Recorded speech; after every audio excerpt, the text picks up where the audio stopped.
on mute. We're good. 2020. Arthur Regner, PBA. Diaz, Police Pension Fund, present by invitation. Jeffrey Ward, DEA. Fixed Community Council for CEA, LBA, SBA, DEA. Lou Turco, LBA. Johnny Ramirez, CEA. Nicholas Massey, DEA by invitation. Sandy Christopher Miller, Police Pension Fund, present by invitation. Bob Saskistet, Pension Fund, present by invitation. Kevin Holloran, Pension Fund, present by invitation. Rich Trustee, Medical Division, present by invitation.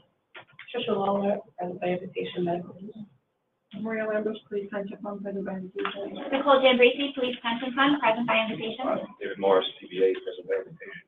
Lenny Almonte, Police Pension Fund, present by invitation. Angelo Tresolino, Pension Fund by invitation. Pension Fund, present by invitation. And just for the record, I'm gonna have the proxy for the SBA, LBA, will have proxy until they get here. Okay? All right. All set? Yep. Page 1. The law department wants to be. Sorry, Marta. Okay. Marta Ross, Law Department, present by invitation. Thank you. Darren Trotter, Law Department, present by invitation. That's it? I think so. Page 1, to accept minutes of the previous meeting, Wednesday, August 9th, 2023. We'll so note that. All right, and to confirm the next meeting date is Wednesday, October 11th, 2023. So note that as well. Article 2, page 2, Right. 2 through 14. page 2 through 14. 2 through 14, no issues or concerns. All right, thank you. Page 15 to 17, resolution, medical board legislation.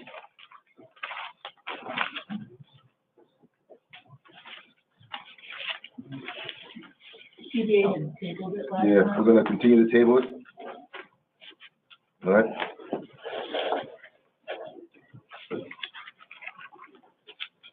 Page 18, election of officers is provided in rule number 10 of the rules and regulations governing the conduct of the trustees of the police pension fund, Article 2.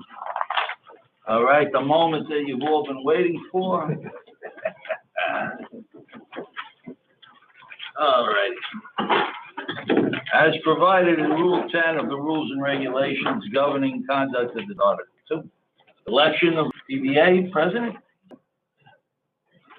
All right, let the nominations be closed. Patrick Henry is first vice. Second vice chairman, Chris Monahan, CEA incumbent. Are there any other nominations? Hearing none, let the nominations be closed and show for the record that one ballot be cast for Chris Monahan as the second vice chairman. And secretary, Louis Turco, LBA, incumbent. Are there any other nominations?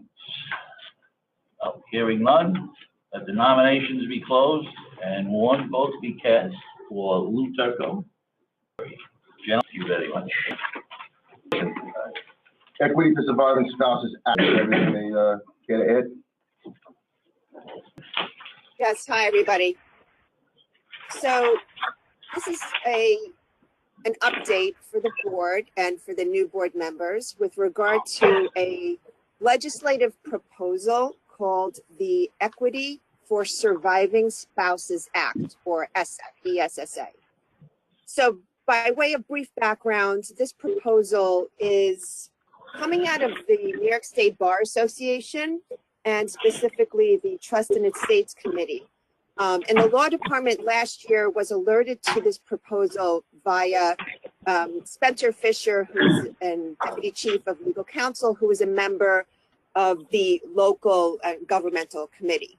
So we had forwarded this proposal to all of the pension systems and just in a nutshell, what the proposal provides is to put forth legislation that would require the default retirement benefits to be from a single life annuity to a joint and 50% survivor annuity with the member's spouse having the survivor annuity. So that would be the default unless the spouse provides written consent otherwise.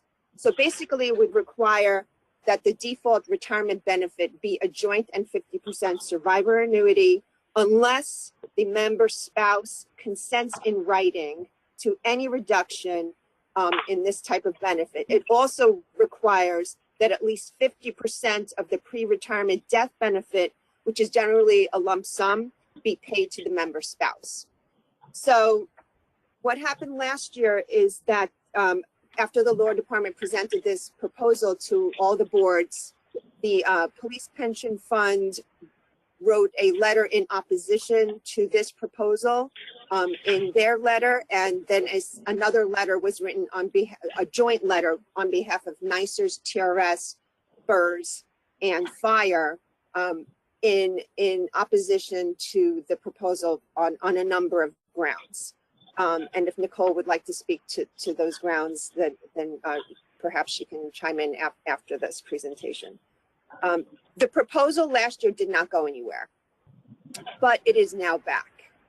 And some of the concerns that were shared by the funds were attempted to be alleviated by the introducers of the legislation. However, the fundamental nature of the legislation has not changed. So in other words, it is still requiring that a joint and survivor 50% benefit be the default benefit unless, again, the spouse provides written consent otherwise.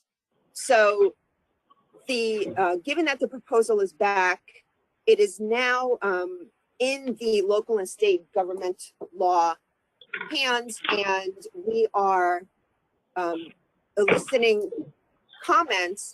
If the funds would like to again submit comments in opposition to the proposal, now would be the time, and the comments on the proposal would need to be submitted by the end of this month, which is when the local and state government law committee is meeting.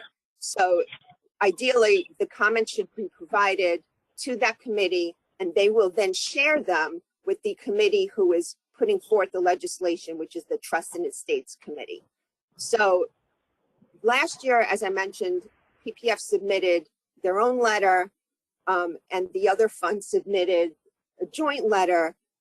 I guess, firstly, we just want to know what the position would be of the board if the board will continue to share the same objections and provide feedback to the committee. And secondly, if PPF would be willing to do a joint letter with all 5 systems this time for efficiency purposes, ideally, to get these comments to the committee by the end of this month. So that's basically where things stand. And Nicole, I don't know if you want to chime in on any of these issues. Sure. I have a couple copies here of the letter we sent last year, if anybody would like a copy. Just to refresh everybody's recollection, as Marta mentioned, there were 3 main objections that were lodged to the proposal. First would be the significant restriction that it places on the core prerogatives of our members. The second is undue administrative burden and costs upon the fund in implementing. And the third is a heightened risk of litigation on potential constitutional grounds should we be imposing this on our membership. Also, you guys discussed extensively last year the fact that this prevents complex estate planning for members, members who have had more than one marriage, members who might have special needs children, or complex financial situations that they would like some autonomy and planning for. We also discussed potential financial domestic violence victims, and the fact that this would take their autonomy away and force them to give money to their oppressor for them as a victim. I can also recirculate the letter from last year to the whole board as a refresher. But Vinny and I have been in communication with the law department and the other board general counsels about this, as Marta mentioned, and we don't view anything as unchanged, as Marta said. So Marta, I don't know if I left anything out. No, that's perfect, Nicole. Thank you. I was just going to say, I think that remains consistent with the position that that the Controller's Office took last time with respect to this. So I don't think there's any change from where we sit. I don't know, I don't want to dare speak for the other city side members, but, as always, Allison and I will speak for the controller rather than the city side. Although I believe, since we have, posted in the past, we should do it again. It's time consuming, obviously we have 26 CPC. I have no objection to joining with the other four systems to make one letter uniformity, but if anybody else disagrees, but the law department thinks it speeds things up for them, it makes it easier for them. It's more powerful to have 5 unions on one, 5 systems on one letter. I have no problem going forward. We have no problem with one letter also going forward. So I don't think there's, I would assume there's no objections from, so, is that good enough? Does that, suffice for, I think so. So Marta, I'll continue to work with you and the other 4 councils, and we'll join with a joint letter. Fantastic. Thank you. thank you, Marta. Thank you. Thank you. You would, working together. We have a meeting to get married, or divorced. That was the last thing, right? So there's one other thing, and I want to apologize to everyone. I left off the tier 3 loans, that we had, all agreed upon, supposed to be on the calendar for today, and I left it off. So, with that, knowing that everyone has read through this already, we're looking to see if we can move this along. We would like to, move forward with this tier 3 loan provision, the way it was discussed previously with the police pension fund. So, any objections? No objections. All right, do we get a second? Second. All right, all in favor?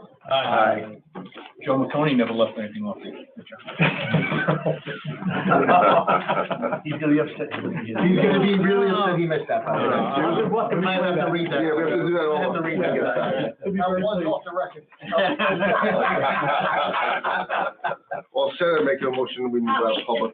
Just quickly before you move into executive, in a confidential session, the board took an investment action, details to be made public at the appropriate time.